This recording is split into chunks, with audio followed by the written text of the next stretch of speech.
the Word of God o Word of Elohim. Bakit kinakailangan natin paniwalaan bilang pamantayan ng lahat ng turo at aral ng banal na kasulatan? Ito ang kasagutan. 2 Peter chapter 1 verse 20 and 21. Ganito po ang sabi. Nang maalaman mo ito, na alinmang mga hula ng kasulatan ay hindi nagbuhat sa sariling pagpapaliwanag. 21. Sapagkat hindi sa kalooban ng tao dumating ang hula kailanman, kundi ang tao ay nagsalita buhat sa Diyos na nangaudyukan ng Espiritu Santo. Kaya yung Biblia na kinikilala nating banal na kasulatan ay salita ng Diyos.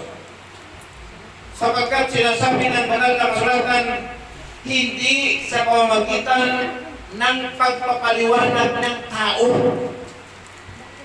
Makikita po natin ang maraming mga libro. Americana Encyclopedia, Britannica Encyclopedia, Catholic Encyclopedia, mga tag-ilang volume yan, at saka World History, World Almanac, Book of Knowledge.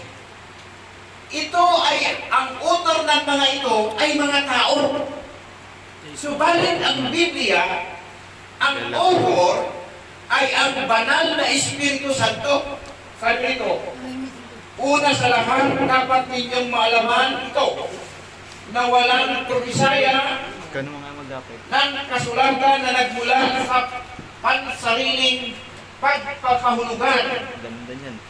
Sapagkat walang turbisaya na dumating kailanman sa pamamagitan ng kalooban ng tao, kundi ang mga taong inudyukan ng Espiritu Santo ay nagsalita mula sa Elohim. Padilim yun, Piti. Sino yung writer? Tao. Sino yung author? Sagot. Banal na Espiritu. Ang Diyos. God is Spirit. Kaya dapat nating paniwalaan ang salita ng Diyos bilang pamantayan ng lahat ng turo at aral.